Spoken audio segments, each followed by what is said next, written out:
Welcome to the Triathlon Nutrition Academy podcast, the show designed to serve you up evidence-based sports nutrition advice from the experts. Hi, I'm your host Taryn, accredited practicing dietitian, advanced sports dietitian, and founder of Dietitian Approved. Listen as I break down the latest evidence to give you practical, easy to digest strategies to train hard, recover faster, and perform at your best. You have so much potential, and I want to help you unlock that with the power of nutrition. Let's get into it. Joining me on the podcast today is one of our Academy athletes, Denise Wilson, who is coming to us from Port Macquarie in New South Wales. And what I wanted to pick Denise's brain on today was her adventures with Ultraman Australia in 2022 as she prepares for Ultraman Australia 2024. So welcome, Denise. Thank you. Hearing that date already makes me feel a bit nervous, Taryn, but that's fine. What doesn't kill you only makes you stronger. That's one of the lines in the Powerless songs. Your hype songs, your pump-up songs. So sad. So good. So for somebody that doesn't know what Ultraman Australia is, do you want to explain what this crazy ultra endurance event is?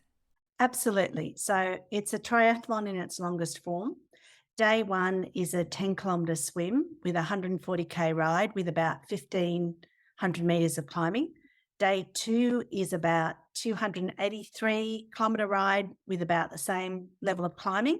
And day three is a double marathon with hills. And I always like to add the with hills bit as if a double marathon's not bad enough in itself. There's a 12-hour cutoff each day. And if you don't make the cutoff, then you proceed as being I think it's a participant rather than finisher. And you have crew that are out there with you on the course across the 3 days. It's held in Noosa. Everyone says, Noosa, beautiful location. Start and finish is beautiful. The rest of the 12 hours is pretty busy. And hilly, like it is not flat terrain through that part of the world. No, it is beautiful part of the world, but it is super hilly with a lot of climbing, particularly on the ride days. And it's not the only Ultraman event in the world. There's quite a few now. There's some in Brazil, Mexico, Spain, Canada, Hawaii. Wales was the home of it, I think, and Hawaii. There's something to do with branding that Australia Ultraman actually stands apart. So if you win Australia Ultraman, wasn't a huge issue I actually personally needed to consider. You can go to Hawaii. I guess it's the equivalent of Kona for Ironman athletes.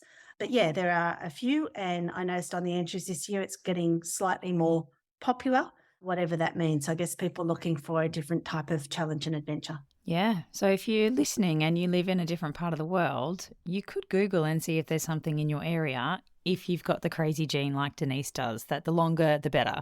Yeah.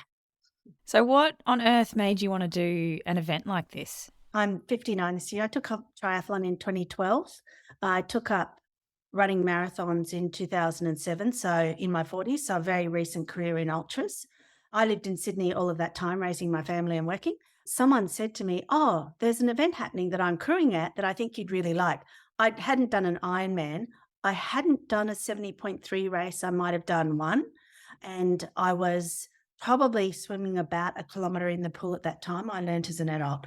And she said, it's got all the things you like. It's got adventure. It's got community. It's got crewing. And that stayed in my mind. And in order to do Ultraman, you need to qualify and do an Ironman in a time frame of 14 and a half hours. So therefore, I decided to give up all the running to a certain extent, learn to swim, learn to ride in order to do that crazy race. It was just something that captured my excitement. And so in 2018, 2019, I did Ironman and qualified. And then with COVID, 2022 was my year. And you loved it so much that you're going back for more. Why are you going back for more? That's an interesting question that my closest family friends ask me each day.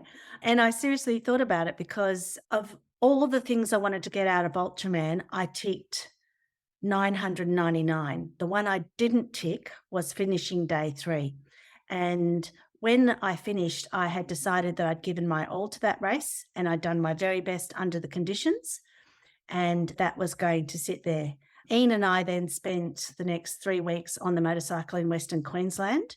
And he's a person that obviously knows me well after 37 years of marriage, because he looked at me as we're having a drink in the pub and says, you want to go back and do that race again? And I said, yes, I do. So definitely unfinished business with me. The bigger driver actually is I'm 60 next year. And when I was 50, I think I actually did my first triathlon. That was super important to me. And it's the only thing I can think of doing that year that's really going to drive me and make me satisfied. So that's what I'm putting my hand up for. I love your passion and drive, Denise. It's one of my favourite things about you. You're a quiet little achiever, but lots of drive backing you there to even want to do something like that in the first place and then go back and finish that business. I did say I was going back. I'm now saying I'm going to do a new race. It's not the other race. And there's a lot that I've learned there, but this is actually a new race that I'm doing. It's not a repeat, and it's not I am using the tagline unfinished business in my own mind, but I'm beginning to work through actually this is a new race. Yeah, I love that. That's a really nice way to think about it. After doing that event once, what are some of the things that you've learnt from that you can take with you for the next time? I learned out on course that I'm good enough. I have really high expectations of myself. And when I made the decision to stop that day, it was the right decision for me at that day, at that point in time. So I definitely learned that I'm good enough and it's not about comparison. The big things moving forward were chafing was horrendous for me to the point that I was bleeding and crisscrossing across my body. That was a big one that actually stopped me on day 3 because of the level of flooding and rain and the water that we were going through. The other one was nutrition, and I thought that I had understood what I needed to do. I had paid attention to nutrition in my training, and I heard a podcast by Renee Ng, and Renee was talking about what she was learning from you. And so then I went back and listened to some of your podcasts, and it realized that I had no idea. I was actually sort of embarrassed inside about how much I thought I had that right and how much I didn't. And armed with the knowledge that I've gradually built up through the 3 stages of the academy, I realized my gap in learning was as if my only training for this event had been a sprint race, the shortest race possible. And I got it so wrong. And so nutrition's the big one. There are other issues that I will do differently. I don't think I necessarily did them right or wrong on the days, but there are other issues like when Ian says to me, you look really cold, put some more layers on. Yes, got to go with that advice on day 3. Thank you, husband. Yeah, thank you, husband. There are other issues around the race that I will change, but that's because it's a different race. And that's because there's some new things I know. But nutrition mindset to a certain degree, particularly around swimming and around training and going back to actually I'm good enough, I'll continue to work on that as well. So what are some of the things in your race and leading into your race that you did nutrition-wise that you know you definitely want to do differently this next time? I spoke with a nutritionist, not a sports dietitian. Oh, there's your mistake. It's like episode 1 of the podcast is what's the difference between those two? Yeah, so I went to someone who I had been getting appropriate advice for different personal and sporting events in my life over a long period of time. So I had a high level of trust with that person, and that was good. However, I should have actually understood the difference between the enormity of what I was doing and where I could have gone for that advice. So that one's on me. I've always been quite a low-carb athlete, and that has served me fine in my training and Ironman. This was obviously a very different beast. And so I didn't know what I didn't know. And so I might have been fueling enough for training and recovery, because during my prep, my training load was towards the end, around 25 hours a week. I work full time, children are at uni, so I'm not in that zone anymore. My recovery felt good. But during the 3 days, my food did not assist my recovery as well. So just got it completely wrong. You didn't get it wrong. You just didn't get it right. Yes, that's true. I put the attention to the area, but I wasn't seeking the advice from the appropriate person. I'm not a researcher myself. I don't go on to Dr. Google and find out what I do. I do go to the experts in the area. That's my approach to life and training. And I didn't do that this time around. And I ticked that box so thoroughly this time. that was one of my personal commitments, because part of going back is, do I want to fail again? You didn't fail. Change your language. No, I know, but that is an element. I did not complete it. There is an element of soft failure, if you want to call that. And so I had to think that through in my own mind about going back again. And that's why I'm saying this is a new race. And this is the first time I will have raced Ultraman as an athlete in my 60s. And it's the first time in 2024 I'm going to have raced that race. So I'm reframing that myself. Well, we'll change your language in the next, 12 months to more positivity, Denise. No, there's plenty of positivity there. Otherwise, I wouldn't be stepping on the start line. Believe me, Port Macquarie has a lot of lawn bowls clubs, and I've been cruising by them to see what the uniforms look like. So I have very thoroughly sat with myself for the last 3 or 4 months to say, is this how I want to spend a large part of 12 months of my life? And is this where I want to spend my time and my energy? Is this what excites me to do for myself in the next really 18 months? Because preparing for Ironman is part of my Ultraman journey. Yeah, it's a good little stepping stone into a 3-day, multi-day event. So some of the challenges that you had in the first one, and we've talked about this briefly, but like using the wrong sports products, feeling really full and bloated, and obviously just significantly underfueling, I think would be some of the key things. And then not backing up and recovering and filling your glycogen tank up after each day to back up and go again. Would that be fair? No, that would be fair. And I think not filling my glycogen tank would be one of the most critical elements of that, and not understanding the longer I went, the more I needed to fill that tank. And of course, the 3-day repeat about that as well too. Yeah, because it's not distances to be sneezed at. It's 515 kilometres or 320 miles over the 3 days. It is a lot of work, and it is on the lower intensity end in a way. So we are using some fat and some carbohydrate at that intensity, but the longer you go, the more you use. So you're going to bonk or hit the wall unless you're replacing a whole heap of that at the time, and then being really aggressive about replenishing afterwards to go again for the next day for the exact same thing again.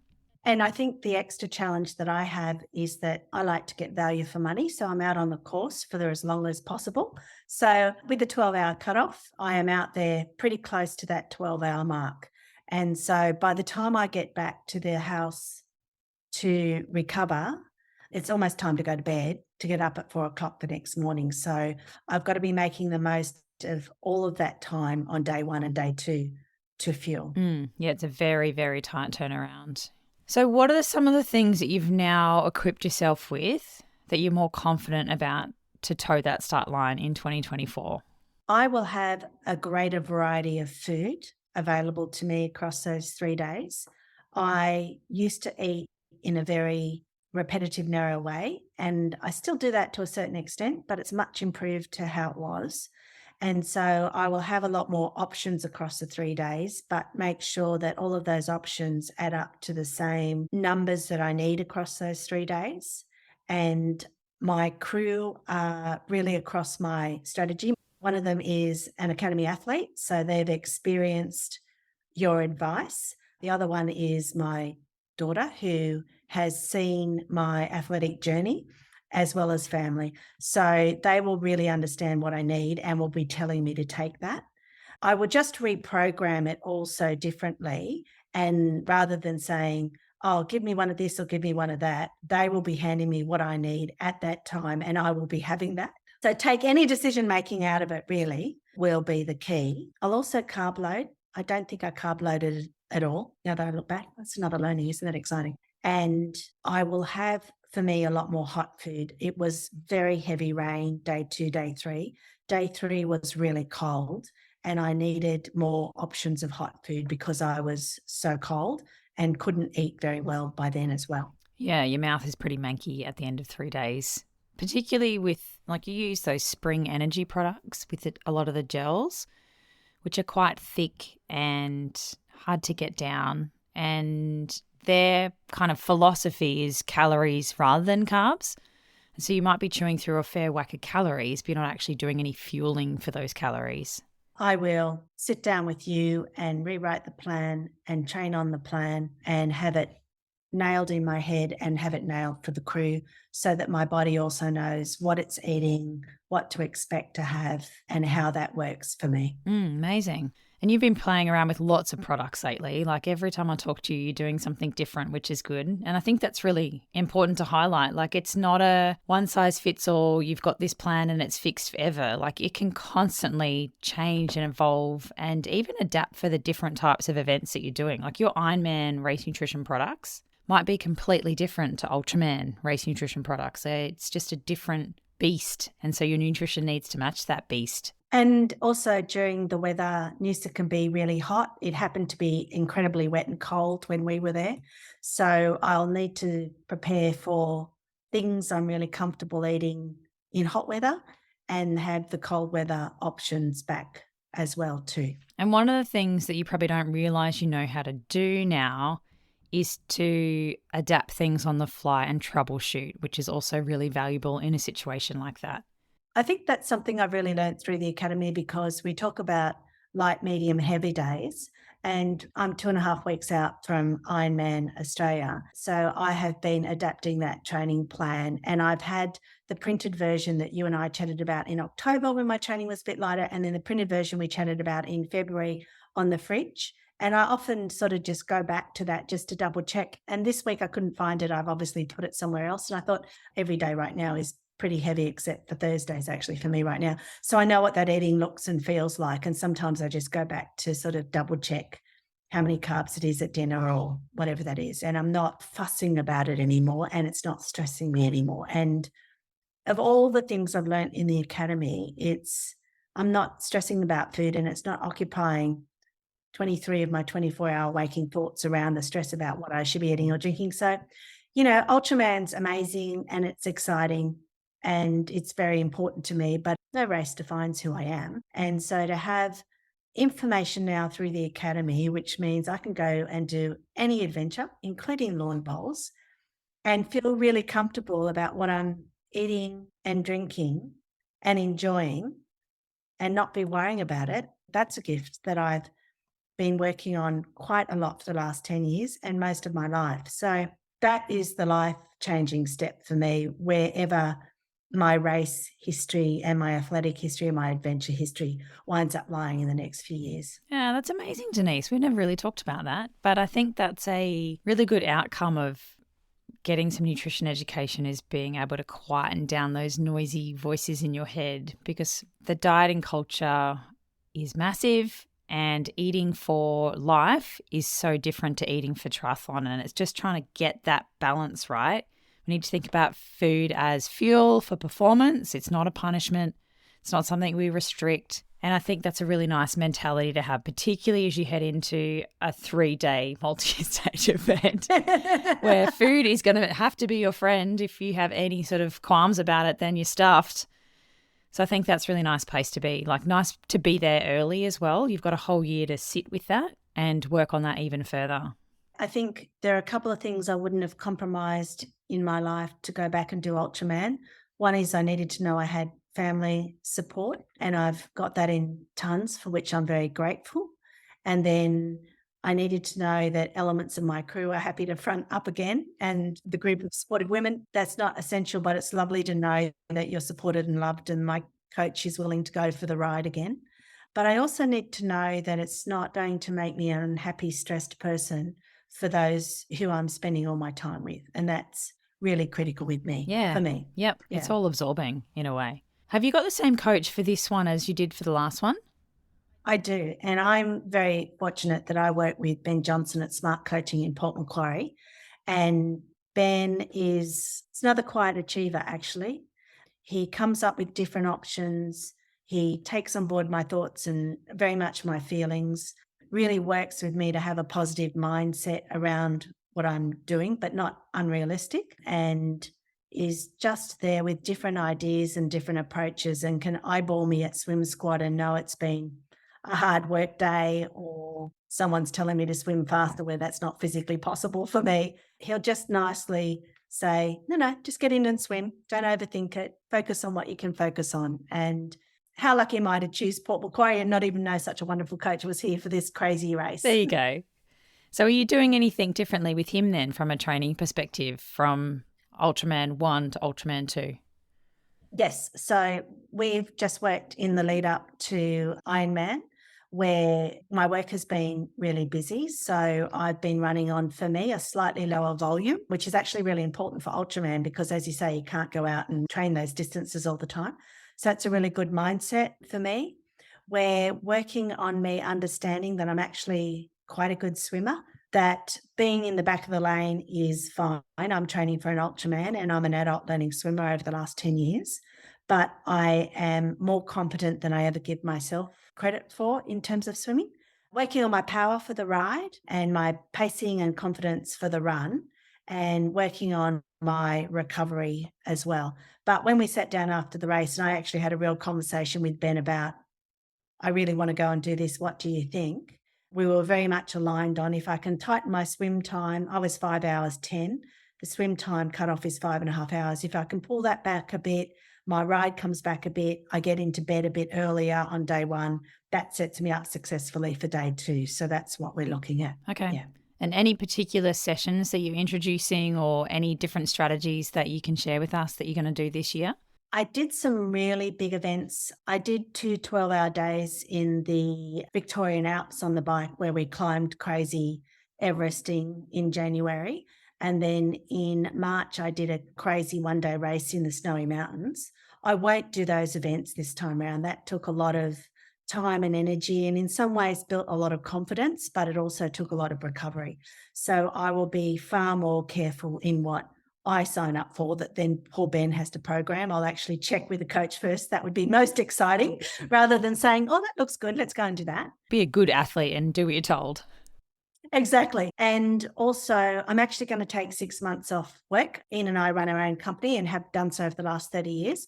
And I've decided to give myself long service leave. So I will not work 5 days a week, and I will run the company and work with my team. So keep a hand in there, but not be doing the work. So I just think that opens up a whole different aspect to my recovery and my stress and my training. Yep. Yeah. And if you want to have a nap, you can have a nap. Or you could spend all day eating if you need to. All the options. Or you could just go train all day if you needed to as well. You know, one of the very simple things for me is I might do my long days Wednesday, Thursday, Fridays, and on Saturdays and Sundays. I love park running Port Macquarie with Port Paces. It's one of my favourite things in life. That doesn't get a Guernsey if I'm out there riding all Saturday. So I'll be able to pull some of those beautiful things in to my social life, because most of my social life is either around training or book club, and include those. Or work, right? Or work, yes. That's amazing. That sounds like a nice little balance. I'm actually really excited to see what you can do when you don't have to work 5 days a week in a high stress, crazy job. Yeah, well, one of the things I realised is, training will be my job. Yeah, full-time athlete. Yeah, I'm either lucky one to be able to do that as well too. I very much appreciate I've got the ability to do that, and the body that just seems to love the long stuff. So that's good. Yeah. So exciting. Oh, yeah, I'm looking forward to seeing that.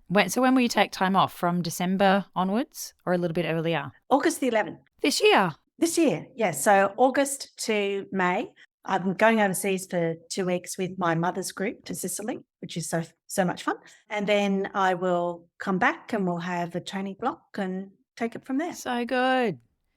So what's the grand plan then, Denise? Do you want to go to Ultraman World Championships? Like, what's after? Well, over winter, I'm seeing how many things I can qualify for the World Multisports in Townsville. And because I'll be in the 60-plus age group, I'm really hoping there's not 25 female athletes who want to do the cross-country triathlon. So I actually will spend my birthday in Townsville. So that will be nice. For the long course worlds? No, not interested in that. One of my values is I like to be able to drive places with my bike and not have to put my bike together. So Townsville will be it. And then I don't want to ever say my extra long course career has finished. However, realistically, I think I'll go and pursue different adventures. So it might be like a long ride or a long swim or a long run, not the level of stress that obviously puts on my body, and does put on those around me as well too. But I'm pretty open to what the next adventure is. So I know you a little bit better than you think I know you. And I know that there's something coming. You're just not going to tell us yet. That's really interesting because I would actually usually agree with that, Taryn. I feel there's not another Ironman in me. That's because you're 2 weeks away from an Ironman. Yeah. No one 2 weeks away from an Ironman wants to do another Ironman. No, because I don't have to pay for accommodation because I live in Port Macquarie. The run course is right out the front door. Yeah, exactly. No, it's actually my son, when I was talking to him about the race, he said to me something really good. He said, I really like to do different events and I really like to do ones that are a bit left of centre. And I think Alec is really right. And I like to do events where family can come. So that largely is Australia, although I'm sure they'd all volunteer for an overseas trip. So, yeah, there will be something. I'm thinking it might be an off-roading type thing. Yeah. So good. You could do coast to coast in New Zealand. I did listen to Kirsty's podcast. The thing that did interest me was there's an athlete called Donna Marshall she ran to Dover from London Bridge, then she swam the English Channel, then she rode a bike to Paris. Even I figured I'm not swimming the English Channel, and I'm very comfortable saying I would have loved that race, but no, my ability is not to swim the English Channel. It's a long day in the water. It'd be a long year in the water, Taryn. You'd get really good at swimming though. Yeah, I'm also really passionate about women and them looking at opportunities in sport and running their own business. So there's a lot of things that I hope I can continue just to support other women doing whatever makes them happy. Yeah, amazing. You'll always have your fingers in some sort of pie doing something, Denise. You're not the type of person that sits still and does nothing. No, not at all. Although a little bit of reflection goes a long way too, Tara. Yes. Well, thank you so much for joining me and sharing your insights into Ultraman. I know that there's a lot of people that'll listen and be like, she's crazy. And there's a lot of people that'll listen that go, I want to do that too. So thank you for sharing those insights. There's nothing on the internet about stuff like that. I talked to Jody a while back who did Ultra 355 and trying to do research for the event and how you prepare and what it's actually like. Nothing exists like that. So if anybody's out there and wants to ask you a question about Ultraman, how would they find you? They'll find me on Facebook.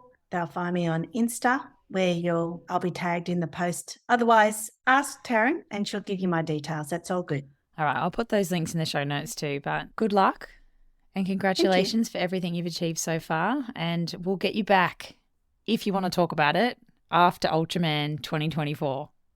I'm sure I'll be happy to talk about it. And I will have another adventure by then too. Yep, sounds good. Thanks, Denise. Thanks, Darren. Thanks for joining me for this episode of the Triathlon Nutrition Academy podcast. I would love to hear from you.